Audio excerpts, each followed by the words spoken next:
Amigos y seguidores, buenas tardes, buenas noches.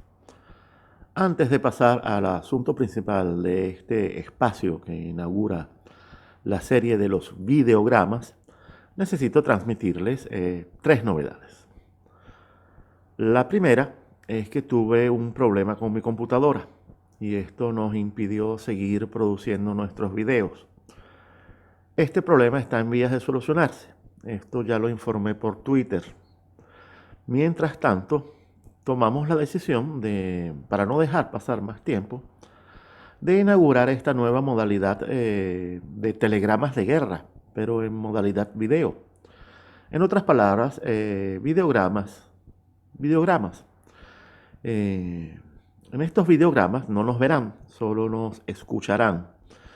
Y desde ya les anunciamos que esta nueva modalidad llegó para quedarse. Aunque faltaría más, seguiremos con nuestros videos presenciales, donde nos van a ver. Eso no lo vamos a abandonar. Pero esta nueva modalidad va a cumplir una función práctica que es la de la inmediatez. En otras palabras, si sentimos que debemos comentar algún acontecimiento, si sentimos que debemos transmitir una opinión, una advertencia, una reflexión, de ahora en adelante bastará con tomar los micrófonos, proceder a la grabación y con un mínimo trabajo de edición y postproducción podremos publicarla en el acto. Consideramos que esto sin duda alguna contribuirá a aumentar nuestra presencia en el espacio-tiempo cibernético, algo que sentimos como un deber moral, sobre todo hacia quienes contribuyen económicamente con nuestro trabajo. De todos modos, cuando sintamos que más bien debemos profundizar, entonces volveremos a nuestros acostumbrados war rooms en video y en lo que toca al tema de difundir sistemáticamente nuestro trabajo de investigación, seguiremos también con los videos temáticos. La, la segunda novedad es que de ahora en adelante nuestros contenidos primero serán publicados en Patreon y en Ko-fi para proporcionarle a nuestros amigos patrocinantes el beneficio de la primicia. Este beneficio desde luego será temporal, en el sentido de que pasado un tiempo el contenido de todos modos será publicado en YouTube y en Rumble para que todos puedan verlo. Sin embargo, sin embargo, ya hemos previsto también que en algún momento vamos a publicar contenidos exclusivos que solo podrán ser vistos por nuestros patrocinantes. Y estos contenidos van a ser, por ejemplo, cursos cortos al principio, más largos y elaborados después, pero también vamos a organizar eventualmente charlas en donde nuestros patrocinantes podrán participar. La tercera novedad es que vamos a abrir un nuevo canal dedicado al tema de la supervivencia, entendiendo como supervivencia crecimiento personal, familiar y social.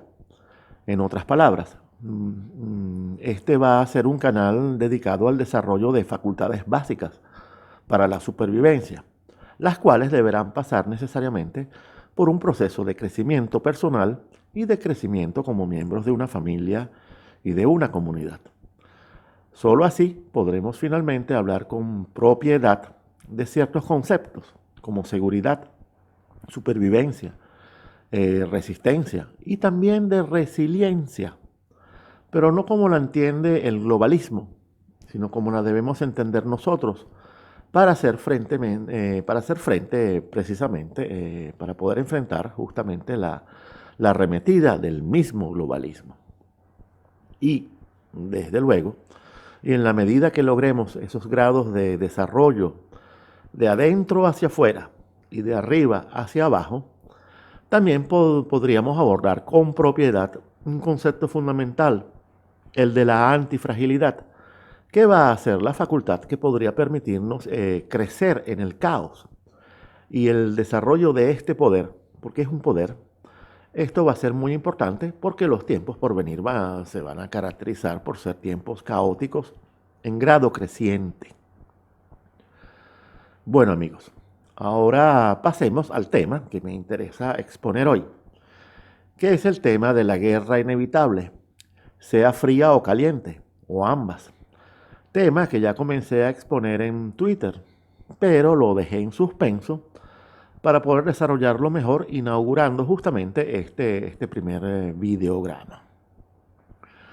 Bien, en Twitter comencé asomando unas claves breves, que ahora desarrollaré un poco más.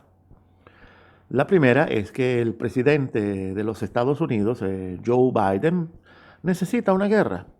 Mejor dicho, los que pusieron a Biden la necesitan. Y esto no puede tardarse mucho. Y las razones por las cuales necesitan esa guerra las expliqué en el video 16, el globalismo y sus agendas, China, Estados Unidos y el posible conflicto, que conseguirán en mi canal de YouTube.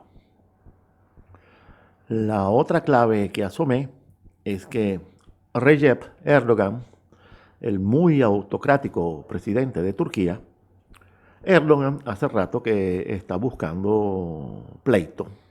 Está buscando pleito porque lo necesita. ¿Y por qué lo necesita? Porque la economía turca se encuentra al borde del precipicio.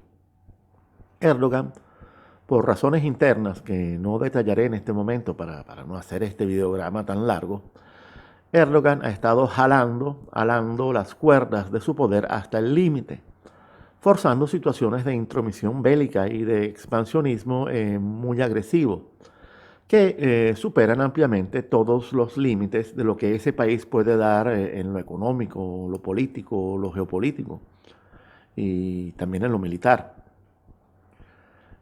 Erdogan lleva tiempo jugando tanto con Occidente como con Oriente, tanto con la OTAN como con Rusia. Y ahora en estos últimos días, ya con el agua hasta el cuello, se le ha visto coqueteando con la Unión Europea y también con los Estados Unidos, al mandarse una jugada de acercamiento táctico a Ucrania, nada más y nada menos que el verdadero epicentro geopolítico y geoestratégico de la confrontación entre Rusia y Estados Unidos. Y si se llegase a dar una confrontación entre Ucrania y Rusia, y a Erdogan se le permitiera participar de alguna forma, pues esa podría ser su tabla de salvación. Así que mucho cuidado con esto. ¿Y por qué digo mucho cuidado con Erdogan? Porque este personaje, más allá de su supuesto sueño de revivir el Imperio Otomano, lo que ha hecho realmente a lo largo de su trayectoria como jefe de Estado es aprovecharse de las decadencias imperiales de Occidente y de Rusia. Me explico. El objetivo de este personaje en el fondo es muy simple y consiste en inmiscuirse en todos los asuntos geopolíticos y geoestratégicos del Mediterráneo y regiones adyacentes, de forma que nada pueda hacerse sin pasar por él. Y esto lo hace tanto con Europa como con los Estados Unidos como con Rusia. Lo hace con el que sea que se le atraviese.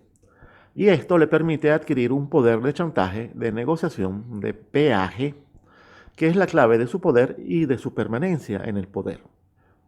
Erdogan chantajea a la OTAN con los misiles rusos. Chantajea a Rusia con los aviones de combate F-35. Se mete en Siria y todos los actores involucrados tienen que tomarlo en cuenta. Erdogan se mete en todos los asuntos de demarcación de aguas territoriales en el Mediterráneo porque sabe que esto es vital para los proyectos energéticos de medio mundo. Se mete en Libia, donde puede exportar extremistas islámicos para controlar ciertas zonas de ese país y con los cuales, y de paso, puede amenazar al vientre blando de Europa, Italia, Francia, España, infiltrando a estos extremistas en los desembarcos de refugiados. Y con respecto a este tema de los refugiados, en Turquía se encuentran millones de refugiados generados por el conflicto sirio. Son millones. Y con esos millones puede chantajear a placer a toda Europa. De hecho, ha recibido miles de millones de euros por parte de la Unión Europea para poder mantener a todos estos refugiados. Se trata de un negocio redondo que le permite amenazar a Europa con una mega oleada de refugiados si hace falta. En otras palabras, Erdogan podría desatar un verdadero diluvio si los negocios con Europa no le salen bien. Como ven, esta es la clave del personaje: meter sus narices en cuanto conflicto o disputa ocurra en el Mediterráneo y zonas contiguas.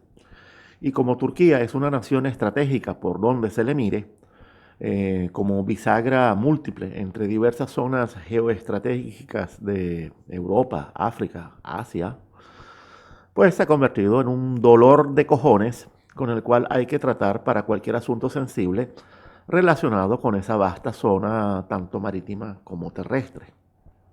Y por si todo esto fuese poco, Erdogan es perfectamente capaz de meterse en los conflictos del Cáucaso y en el posible conflicto ucraniano, y así sucesivamente. Señores, esta es la clave, en el fondo simple, para entender a Erdogan. No se rompan tanto la cabeza con las ocurrencias de ciertos analiciados que tratan de buscarle una lógica a su conducta, sin entender que su lógica es la de un Master of Chaos, la de un maestro del caos. O sea, meter las narices en todas partes para enredar, para complicar y luego poder chantajear. Es todo. Bueno, seguimos. La tercera clave que quiero presentar es que muchos factores de poder tras bambalinas ansían una guerra como elemento vitalizante. Nada como una guerra para distraer, para controlar a la población, para magnetizar las voluntades, para tomar medidas extremas, para reactivar la economía, para hacerse respetar. En fin, la guerra, como siempre, es la mejor alternativa en muchos casos, sobre todo cuando hay necesidad de huir hacia adelante. Y para este servidor, sin duda alguna, la guerra está en los planes del globalismo como una alternativa plausible si toda la ejecución global que nos debería llevar al gran reset sufriera algún contratiempo. ¿Qué es lo que está pasando? Y esto es algo que prometo desarrollar un poco más adelante, pero sobre todo en próximos videos. Pero cuando me refiero a factores de poder apostando a una buena guerra vitalizante, no me refiero a poderes formales, a gobiernos, a estados, a instituciones, a presidentes. No. Me refiero a los verdaderos poderes, que son los poderes fácticos, los que arman y sustentan a los deep states, a los estados profundos en casi todos los países. A ver, ¿qué es lo que pasa? Lo que pasa es que para poder ir a una guerra hay que cuadrar antes las piezas del tablero donde se desea jugar. Y hay piezas de todo tipo, y esto no será nada fácil, por varias razones. Primero, porque como habrán ya entendido, muchas piezas decisivas no son países, no son gobiernos, porque los que realmente mandan en este mundo de eficiencia, competencia, gerencia y business administration de alto nivel, quienes realmente mandan son los grandes intereses privados, son grandes corporaciones, no solo la de los complejos industriales militares, hay grandes corporaciones tecnológicas, financieras, mineras, incluso farmacéuticas. Recuerden que el mundo de la investigación científica en virus, vacunas y armas biológicas está relacionado. Ah, ¿no lo sabían? Pues lamento haberles dicho que a los bebés no los trae la cigüeña. Bueno, espero que hayan comprendido a qué me refiero con las piezas que deben ser cuadradas. Esto lo explicaré un poco más adelante. Segundo punto. La administración de Donald Trump, a pesar de todas las limitaciones y saboteos que sufrió, revolvió mucho el tablero internacional. Lo hizo a conciencia y esto traerá consecuencias. Trump debilitó a la OTAN, a la Unión Europea, fortaleció a Israel, creó toda una nueva situación de alianzas en el Medio Oriente. No fue a la guerra con nadie. Con China fue duro, sí, pero como negociador. Con Corea del Norte estableció un canal de comunicación. Y con Rusia, aunque fue duro en las sanciones, hizo algo muy importante. o comenzó a hacer algo muy importante, que fue plantear el retiro del contingente militar de los Estados Unidos en Alemania. Eso es algo de importancia crucial que en algún momento explicaré con más detenimiento porque se trata de una jugada estratégica, se hubiese tratado de una jugada estratégica con implicaciones muy profundas. Y llegado a este punto, resulta importantísimo explicar que Trump hizo todo esto porque la prioridad de Trump está en su propio país. Para Trump, la máxima amenaza es la destrucción de su propio país.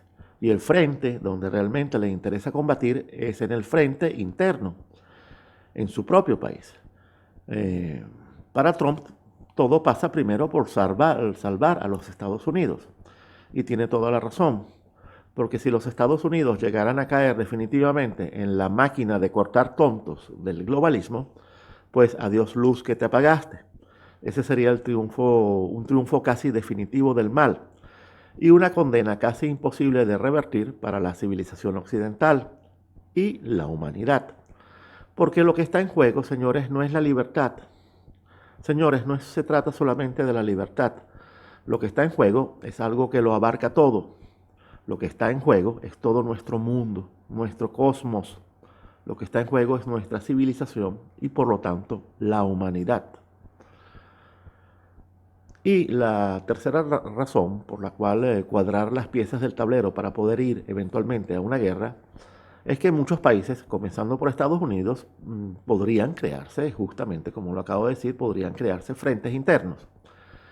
Y con Trump libre, este posible inconveniente debe tomarse en serio. Ya les comenté que Trump, fuera de la jaula de la Casa Blanca, podría dar muchos dolores de cabeza a todas las élites globalistas. Amigos, la verdad verdadera es que en muchos circos globalistas ha ocurrido un crecimiento de los enanos. En muchos países del primer mundo, pero también del tercero, la tensión social está aumentando. Y no creo que haga falta que explique mucho esto. En los Estados Unidos y aquí mismo en Europa, los ánimos se están caldeando, aunque sus medios, periodistas y analistas de confianza no se lo digan. Y aquí es muy importante que estén conscientes de que esta situación se estaría presentando igual si hubiese triunfado Trump. Porque como ya me he cansado de repetirlo, el que ganó las elecciones fue Mr. Caos. Porque el que realmente ganó fue el caos natural incontrolable del cuarto giro, el cual se encontraba de turno desde hace décadas. Y este caos natural ya está comenzando a manifestarse en muchos aspectos, en muchas situaciones. Y eso está ocurriendo con la pandemia misma, o mejor dicho, con el manejo que se ha querido hacer de la pandemia con fines de dominación de la población para llevarla a una crisis artificial que justifique el Gran Reset. Pero este manejo está mostrando fallas en muchos lugares y ha comenzado a entrar agua bajo cubierta. Por lo tanto, Biden, antes de irse a una guerra, deberá pensar muy bien en la retaguardia, porque esa retaguardia en su propio patio se podría alborotar. Y no solo Biden, Erdogan también debería cuidarse. La situación interna en Turquía no está tranquila. Y para poner otro ejemplo, fíjense que desde hace años los mismos ayatolás y los militares iraníes, los Pasdarán, que son los que verdaderamente mandan en Persia, también ellos cuidan mucho su retaguardia. Y todas sus guerras son, de hecho, proxy wars, en donde mandan a morir a los borregos que fingen amar, pero que en el fondo desprecian profundamente. Y lo mismo podría pasar en más de un país europeo, porque en muchos países de Europa, desde hace un tiempo, se ha vuelto evidente que la gente está abriendo los ojos y despertando. Están despertando poco a poco y están despertando del hechizo con el cual los mantenían encerrados dentro del círculo mágico del poder. Mucho cuidado con esto. En fin, y este es otro punto muy importante. Algunos analistas afirman que los Estados Unidos han invocado una fase de fatiga imperialista y hasta recalcan que el proceso es irreversible. Esto pudiese ser cierto. Los Estados Unidos, como potencia hegemónica, protectora, exportadora de democracia y derechos, se ha debilitado mucho. Los venezolanos de esto saben algo. Pero también es cierto que esta situación de decadencia podría hacerlos más temibles que nunca. Recuerden que los halcones del norte desean volver a mostrarle al mundo que la fuerza, sobre todo la fuerza aplastante del aparato militar, se respeta. Y sobre todo cuando andan hambrientos de contratos con el Pentágono. Y esta hambre atrasada de los halcones es otra consecuencia de la dieta baja en plomo que les propinó Trump durante 4 años. Y no hay duda también que esos 4 años terminaron por aumentar en grado de angustia insoportable la impaciencia de todas las élites globalistas americanas, que ahora andan desesperadas por recuperar el tiempo perdido y revertir esta situación. Y la desesperación es obvia. Basta con ver de qué forma tan chapucera se robaron las elecciones. Basta con ver eso para entender que en eso se les iba la vida. Y prefirieron abusar hasta destruir todo el límite ético y moral antes de correr el riesgo de perder en esas elecciones. Y a todo esto que les vengo diciendo, hay que sumarle, o mejor dicho, hay que recordar que no solo los Estados Unidos como país, sino como sistema exportable, ha entrado en una etapa muy cercana a una crisis de proporciones inéditas. Porque no se trata de una crisis del sistema político, sino de todo el sistema de poderes que se sustentan en el sistema capitalista, tal como se ha venido desarrollando en las últimas décadas, sobre todo a partir de la Segunda Guerra Mundial, y especialmente a partir de los años 60, durante el segundo giro, cuando, a partir del asesinato de John F. Kennedy, comenzó a abonarse el terreno para acabar con los estados, como organizaciones políticas soberanas dedicadas al servicio del interés público, al servicio del interés común, al servicio de una nación y de su sociedad. Se trataba de acabar con los estados y convertirlos en entidades privadas. Amigos, el sistema capitalista neoliberal, justo cuando alcanza su mayor desarrollo, hasta el punto de mandarse una crisis financiera global como la del 2007-2008, porque la consideraba funcional a sus intereses, este sistema entró de todos modos en crisis a partir de 2016 con el Brexit y el triunfo de Donald Trump. Verdaderos accidentes cuyas secuelas es ahora que las vamos a comenzar a vivir. Y estos eventos además demostraron por segunda vez en la historia que el intento de dominar a las sociedades imponiendo una hegemonía cultural no funciona. Y digo por segunda vez porque los comunistas soviéticos fueron los primeros en fallar al tratar de imponer una nueva cultura y crear un hombre nuevo. 70 años de dominación totalitaria del comunismo no sirvieron para borrar la cultura, las tradiciones, las costumbres, la religiosidad de los rusos. Se disolvió la Unión Soviética y en muy poco tiempo los rusos volvieron a ser los de siempre. Pues bien, ha pasado lo mismo con los neoliberales. Comunistas soviéticos y capitalistas neoliberales. Los hermanos unidos por su amor al armamentismo y las guerras. Ambos fallaron miserablemente en el intento de imponer una nueva cultura, un nuevo cosmos. La caída de la Unión Soviética fue la primera prueba del fracaso de las élites dominantes de un país por imponer su dominio a la sociedad. Y el triunfo del Brexit en el Reino Unido y de Trump en los Estados Unidos son otras pruebas aplastantes de que la operación de destrucción cultural, de cancelación cultural en manos de una intelectualidad orgánica dispuesta a imponer una nueva hegemonía, sea comunista, sea neoliberal, esa operación está destinada al fracaso. Por cierto, el triunfo de Jair Bolsonaro en Brasil es otra prueba, pero en este caso se trataría de una prueba en contra de la hegemonía cultural de la izquierda asocial, la que expliqué en un video. Quería dejar este apunte porque nos tocará hablar mucho de Brasil en el futuro próximo. Pero además hay otro asunto que debe tomarse en cuenta en esta encrucijada histórica que nos plantea el cuarto giro. Y es que el sistema capitalista en los últimos 40 años se dividió en dos ramales, ambos globalistas, pero son dos ramas distintas. Está el ramal occidental de concepción siempre atlantista, siempre angloamericana, pero de modelo neoliberal, donde el Estado ha sido privatizado de facto. Y está el ramal oriental de concepción comunista, según el modelo chino de transición, un país, dos sistemas, donde hay Estado socialista, nacionalista y economía de mercado.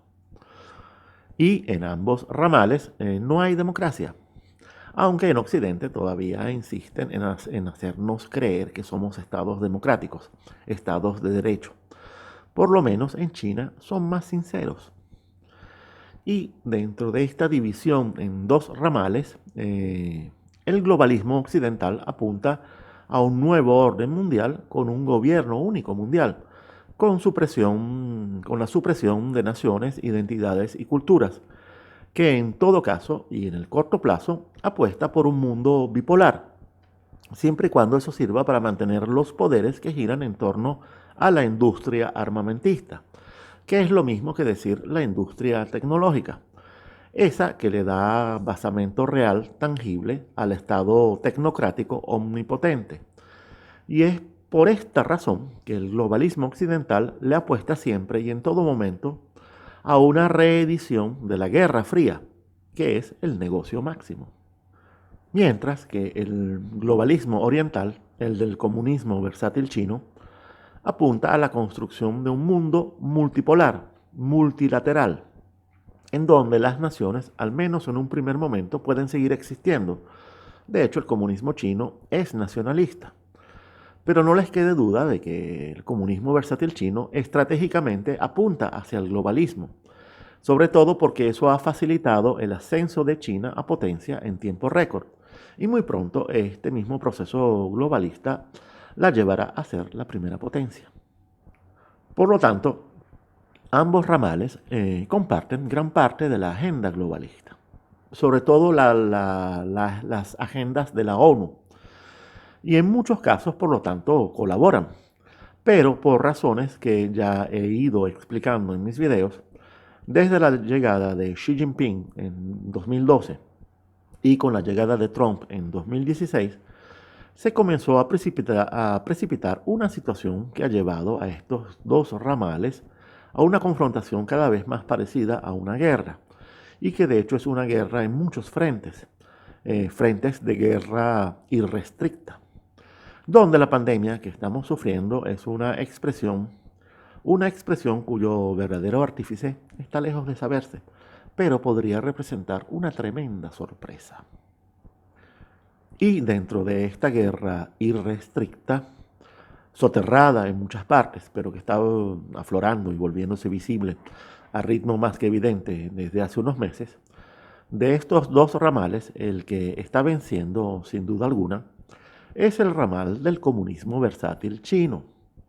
Y no tanto por méritos propios, sino porque el globalismo occidental ha entrado en una fase autodestructiva aguda. O sea, se está metiendo autogoles sin parar. Y el principal autogol que el globalismo occidental está cometiendo es que tiene como meta la destrucción, la cancelación de su propia civilización. Y ante esto los chinos se están restregando las manos. De hecho, en los últimos años los chinos han colaborado y contribuido con Occidente para acelerar esta destrucción, que no es solo cultural. ¿Y por qué Occidente no se da cuenta? Porque las élites occidentales, en su inmensa mayoría y con poquísimas excepciones, han caído en el pecado de la hibris, En otras palabras, el pecado de la arrogancia suprema, de la presunción sin límites. De hecho, y a partir de la caída de la Unión Soviética, estas élites, cuya audacia presuntuosa solo es comparable a la de los ignorantes, estas élites se sintieron tan vencedoras que hasta creyeron que podrían acabar con la historia, aplanando sus ciclos, para convertirla en puro progresismo ascendente. Y semejante pérdida de perspectiva, que en el libro El cuarto giro de William Strauss y Neil Howe, el libro que describo en el video que hice sobre la historia y sus ciclos, en ese libro se describen todos estos errores garrafales y se relacionan debidamente con ciclos históricos naturales que en la antigüedad se conocían perfectamente. ¿Por qué? Porque solo a unos locos se les ocurre pensar que la historia no tiene ciclos y que estos ciclos no se repiten en forma natural.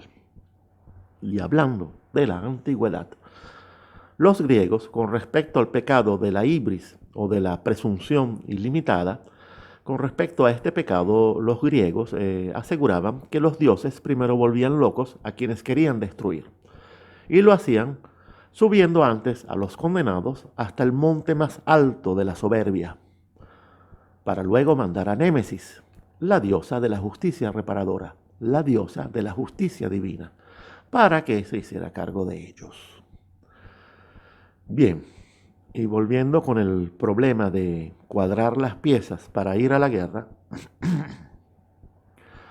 es muy importante que nos quede claro que los que desean la guerra realmente son las élites, los factores de poder tras bambalinas, más que las naciones e incluso los líderes que están al frente. Y eso casi siempre, o la mayoría de las veces, ha sido así en la historia. Y en este sentido, el mundo nunca ha cambiado, por más que nos jactemos hoy en día de cosas inexistentes como el derecho internacional o de armatostes burocráticos de mediocridad infinita e ineptitud institucional garantizada como la ONU o la Unión Europea. Y bajemos todos de una buena vez de las nubes oníricas y entendamos que esta situación donde la voluntad guerrerista depende realmente de élites y factores de poder y no de las naciones y de sus políticos, entendamos de una vez que esta es una situación que está más vigente que nunca, porque el neoliberalismo logró su principal sueño, el de privatizar los estados y convertirlos en corporaciones. En Europa, por ejemplo, los estados sociales de asistencia a la población se han convertido en corporaciones privadas de asistencia al gran capital y a las grandes empresas. Y en los Estados Unidos, esta privatización del Estado ha coincidido con el declive de la clase media y trabajadora en sus oportunidades de ascenso a lo que en una época se conocía como el American Way of Life. Y todos estos procesos de precarización de la sociedad son hechos medibles e incontrovertibles. Señores, en el mundo no mandan los políticos. El presidente de los Estados Unidos es un títere, y cuando por accidente no es un títere, como pasó con Trump, se le logra anular de muchas maneras y desalojar del poder sin el menor pudor. Y lo mismo pasa en otras naciones que aún creemos que son democráticas. Por lo tanto, las piezas a cuadrar por el lado globalista occidental no son naciones o gobiernos dotados de autodeterminación y soberanía. Sin duda, en el caso de países como Rusia y China, esto es cierto, pero Occidente no es así. Alemania e Italia, por ejemplo, son países sin soberanía, aunque Alemania ha intentado adquirir cierta autonomía en los últimos años. Pero para eso depende de Rusia y China, y depende también de mantener el status quo de la zona euro. Pero cualquiera de estas tres cosas trae sus inconvenientes. Y esto es algo que no voy a explicar todavía. Pero está el caso también de Italia, a punto de caer en las garras francesas y alemanas. Pero que ahora los Estados Unidos quieren rescatar con su títere Mario Draghi para que Italia vuelva a ser una colonia exclusivamente americana. Esto lo expliqué extensamente en el video 18, Mario Draghi y la operación Italia es nuestra.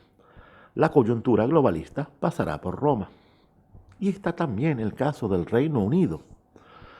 Imperio residual, pero imperio al fin, que como sea quiere rescatar la gran alianza atlantista, la gran alianza angloamericana de dominio político del hemisferio occidental.